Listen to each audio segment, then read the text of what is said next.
Okay students, the next question is what is coal, how coal is used as a source of organic compounds.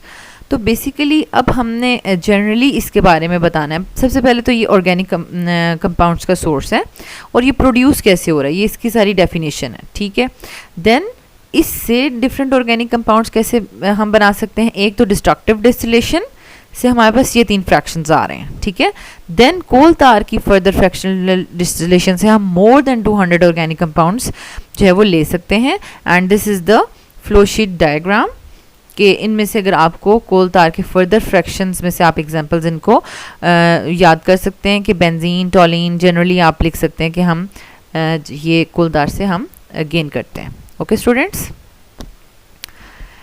fifth short question is what is the name of new allotropic form of the carbon. Students मैंने अभी इन जितने भी answers जो हैं वो आपको show कर रही हूँ, मैंने एक ही स्लाइड पर उनके आंसर्स को लिखा है ताकि आपको पता चल सके कि पूरे एक क्वेश्चन का क्या पूरा आंसर हमने लिखना है. ठीक है, फॉर एग्जांपल ये हमारे पास डेफिनेशन है, तो ये मतलब हमारे पास न्यू एलोट्रोपिक फॉर्म को अटेम्प्ट करना है हमने. ठीक है, तो in 1985 a new group of allotropic forms of carbon was discovered. अब देखें, the way to attempt is the bullet form. Bullet form में आपने अपनी इंफॉर्मेशन देनी है. क्या क्या आपको पता है. These have carbon atoms ranging from 40 to 100. ठीक है, and the carbon atoms are arranged in a hollow cage like structure और उनको हमने बकी बॉल्स कहा है. और इनका नेम, अब इनका नेम बड़ा ही डिफरेंट है बकी बॉल्स. तो उसकी ओरिजिन क्या है. The full name of the bucky ball is Buckminster fullerenes and scientist named it after an architect Buckminster who design a bucky ball shaped building in Montreal. ठीक है, तो उस scientist के name पे जो है इनका नेम रखा गया था बकी बॉल्स, बकमिनिस्टर फ्लोरीन्स. ठीक है, और उससे शॉर्ट में हमने बकी बॉल्स रखा. अब यूजेस जो है वो आपसे शॉर्ट क्वेश्चन में पूछा जा सकता है, बेसिकली ऑब्जेक्टिव में पूछा जा सकता है. Bucky balls are used as semiconductors and lubricants. Then example में देखें, अब बहुत ज़्यादा बकी बॉल्स की फॉर्म हो सकती हैं. The carbon atom can be range from 40 to 60. Like 40 carbon atom वाली भी बकी बॉल हो सकती है, 45, 50, 60, 80.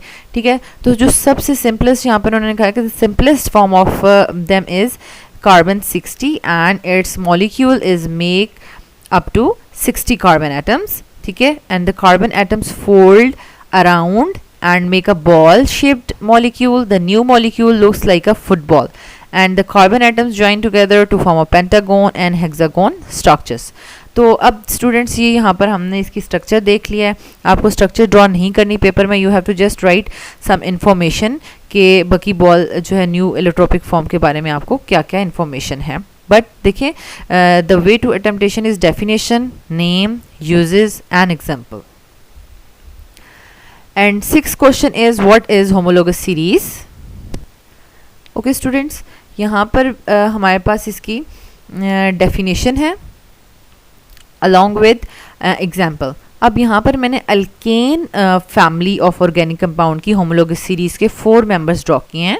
तो आप खुद से या तो अल्कोहल, अल्कीन्स, अल्काइंस कोई भी फैमिली ऑफ ऑर्गेनिक कंपाउंड के यहाँ पर होमोलोगस सीरीज़ के मेंबर्स शो कर सकते हैं. ओके स्टूडेंट्स, देन यहाँ पर हमारे पास यहाँ पर ये इसका जनरल फार्मूला हमने शो कर दिया है. CnH2n+2 मीन्स कि अल्केन के तमाम होमोलोगस सीरीज़ के मेंबर्स जो है वो ये फार्मूला फॉलो कर रहे हैं. तो इसलिए अगर आप अल्कोहल्स की एग्जांपल लिखते हैं, you have to write the general formula for the alcohol.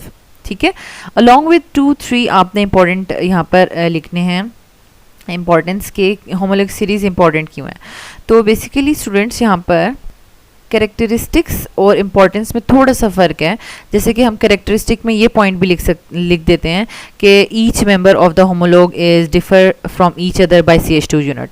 ठीक है, ये तो इसकी कैरेक्टरिस्टिक्स हो गई, लेकिन ये इसकी इम्पॉर्टेंस नहीं है. मतलब इम्पॉर्टेंस क्या है कि ठीक है, अगर हमने डिफरेंट ऑर्गेनिक कंपाउंड्स को, एक फैमिली को होमोलोगस की फॉर्म में अरेंज कर लिया है, तो ये हमारे लिए क्यों इम्पोर्टेंट, क्या हमें ये कोई एडवांटेज दे रहा है? यस, ये दे रहा है, क्योंकि अगर क्योंकि तमाम कंपाउंड्स जो हैं वो एक ही सिमिलर मेथड से प्रिपेयर हो सकते हैं, उनकी प्रॉपर्टीज़ भी सेम होती हैं, और उनकी जो मॉलिक्यूलर वेट के साथ उनकी जो वेरिएशन आ रही है फिजिकल प्रॉपर्टीज़ में, वो जनरल इंक्रीज या डिक्रीज आ रहा है। तो अगर if one member of the series is studied in detail, the same properties can be assigned to other members also. तो ये बेसिकली इंपॉर्टेंस है। तो स्टूडेंट्स अटेम्प्ट करने का जो है वो मेथड आपको आना चाहिए, क्योंकि at this higher level of FSc आप डायरेक्टली बुक से कॉपी पेस्ट नहीं कर सकते एक्सेप्ट डेफिनेशंस। ठीक है, डेफिनेशंस को आप कोशिश किया करें कि आप उसी तरीके से अटेम्प्ट करें जैसे कि वो हैं अपनी फॉर्म में, बट बाकी आपको खुद से क्वेश्चन को अटेम्प्ट करना आना चाहिए कि हमसे इंपॉर्टेंस पूछी गई है, करेक्टरिस्टिक्स पूछी गई हैं, क्या पूछा गया है। ठीक है, okay. The last question is how sulphur can be detected in organic compounds. तो बेसिकली स्टूडेंट्स यहाँ पर सिर्फ या तो इक्वेशंस लिख देते हैं, ठीक है, तो या फिर सिर्फ थ्योरी लिख देते हैं, लेकिन आपके पास थ्योरी और इक्वेशंस दोनों बहुत ज़्यादा इंपॉर्टेंट हैं। तो ये स्टार्ट कैसे होगा? Prepare lysine solution. अब कुछ स्टूडेंट्स यहाँ पे लिजाइन सोल्यूशन की प्रिपरेशन लिखना शुरू कर देते हैं। 3 मार्क्स के क्वेश्चन में you don't have to write the preparation of lysine solution. आपने जस्ट लिखना है कि पहले लिजाइन सोल्यूशन प्रिपेयर किया जाएगा और देन बाकी सारा प्रोसेस लिखना है और साथ इक्वेशंस लिखनी है। Okay students, thank you so much students for watching this video. अगर आपको ये वीडियो अच्छी लगी है तो आप इसको लाइक कर दें, चैनल के बटन को सब्सक्राइब कर दें और बेल के आइकन को भी ज़रूर प्रेस कर दें ताकि न्यू आने वाले लेक्चर्स का नोटिफिकेशन आपको मिलता रहे। Thank you so much.